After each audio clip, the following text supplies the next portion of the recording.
Revisão 5 do livro Um Curso em Milagres. Introdução. Parágrafo 1.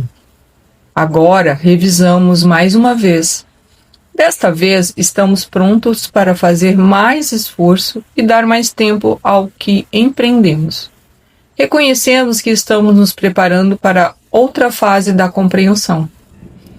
Queremos dar esse passo sem restrições para que possamos continuar com mais certeza, mais sinceridade e com a fé mantida de forma mais segura. Nossos passos não têm sido firmes e as dúvidas nos fizeram caminhar hesitantes e lentos pela estrada que esse curso estabelece. Mas agora nos apressamos, pois estamos nos aproximando de uma certeza maior, de um propósito mais firme e de uma meta mais garantida. Parágrafo 2. Pai nosso, firma os nossos pés, que as nossas dúvidas se aquietem e que as nossas mentes santas tenham serenidade e fale conosco. Nós não temos palavras para dar a ti. Queremos apenas escutar o teu verbo e fazê-lo nosso. Conduz a nossa prática como um pai conduz uma criança pequena ao longo de um caminho que ela não compreende, mas ela segue, certa de que está a salvo porque o seu pai lhe mostra o caminho. 3. Assim, trazemos a ti a nossa prática. E se tropeçamos, tu nos erguerás. Se esquecermos o caminho, contamos com a tua lembrança que não falhará. Nós nos desviaremos, mas tu não esquecerás de nós, de nos chamar de volta. Apressa os nossos passos agora, para que possamos andar em direção a ti, com maior certeza e rapidez. E aceitemos o verbo que nos ofereces, para unificar a nossa prática à medida que revisamos os pensamentos que nos é dado. 4. Este é o pensamento que deve preceder os pensamentos que revisamos.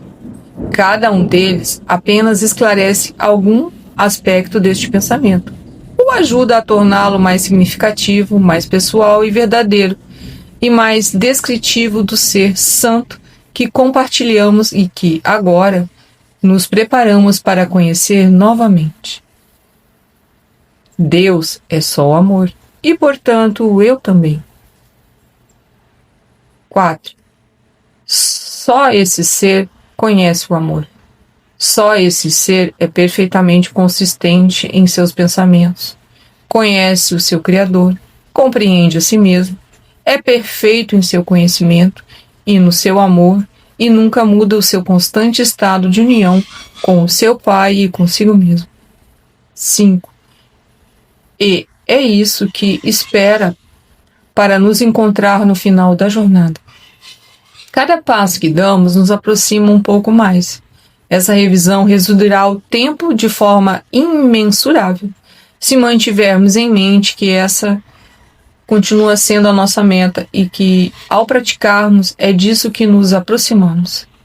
Erguermos os nossos corações do pó para a vida, ao lembrarmos de que isso nos foi prometido e de que esse curso foi mandado para abrirmos o caminho da luz e ensinar-nos, passo a passo, a voltarmos para o ser eterno que pensamos ter perdido. 6.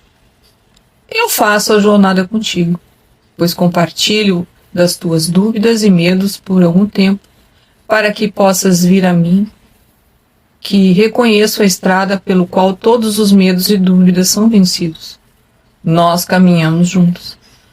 Eu tenho que compreender a incerteza e a dor, embora saiba que não tem significado, mas um Salvador tem que permanecer com aqueles a quem ensina, vendo o que vem, mas conservando em sua mente o caminho que o conduz para fora e que agora também te conduzirá junto com ele. O Filho de Deus é crucificado até que caminhes ao longo da estrada contigo. 7. A minha ressurreição vem novamente a cada vez que conduzo um irmão em segurança para o lugar em que a jornada acaba e é esquecida. Eu sou renovado a cada vez que um irmão aprende que há um caminho para fora da miséria e da dor. Renasço a cada vez que a mente de um irmão volta-se para a luz em si mesmo e procura por mim. Eu não esqueci ninguém. Ajuda-me agora a conduzir-te de volta para onde a jornada começou, para que faças outra escolha comigo. 8. Libera-me ao praticar mais uma vez os pensamentos que eu te trouxe, daquele que vê a tua amargura e necessidade e conhece a resposta que Deus deu a ele. Juntos revisamos esses pensamentos. Juntos lhes dedicamos o nosso tempo e esforço, e juntos os ensinaremos aos nossos irmãos. Deus não quer o céu incompleto. O céu espera por ti, como eu. Sou incompleto sem a tua parte em mim, e à medida que sou integrado, vamos juntos à nossa antiga morada, preparada para nós antes que o tempo fosse, e mantida inalterada pelo tempo, imaculada e segura, tal como será, enfim, quando o tempo tiver terminado. 9.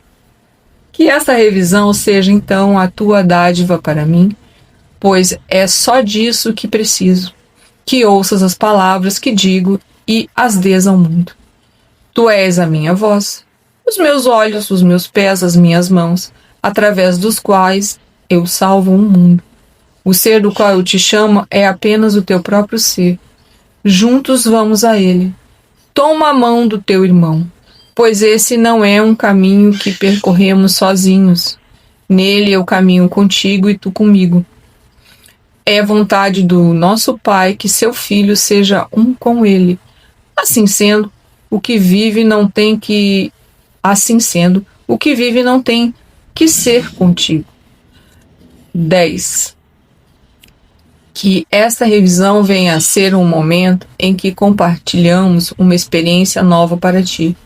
Embora seja velha como o tempo e mais velha ainda, santificado seja o teu nome, a tua glória para sempre imaculada, e a tua integridade agora completa tal como Deus a estabeleceu. Tu és o seu filho, completando a sua extensão na tua própria. Praticamos apenas uma verdade antiga que reconhecíamos antes que a ilusão parecesse reivindicar o mundo. E estamos lembrando ao mundo que ele está livre de todas as ilusões. Cada vez que dizemos, Deus é só amor, e portanto, eu também. 11. Com isso, iniciamos cada dia da nossa revisão. Com isso, iniciamos e terminamos cada período de prática. E com esse pensamento, o adormecemos para despertarmos mais uma vez com essas mesmas palavras em nossos lábios, para saudarmos mais um dia. Envolveremos cada ideia que revisamos com apenas esse pensamento, e as usaremos para mantê-lo em nossas mentes e, claro, em nossa memória ao longo do dia. E assim, quando tivermos terminado essa revisão, teremos reconhecido que as palavras que dizemos são verdadeiras. 12. Entretanto, as palavras são apenas recursos para serem usados, com exceção do começo e do fim dos períodos de prática, apenas para chamar a mente de volta ao seu próprio conforme seja necessário. Colocamos a nossa fé na experiência que vem da prática e não nos meios que usamos. Esperamos pela experiência e reconhecemos que só nela está a convicção.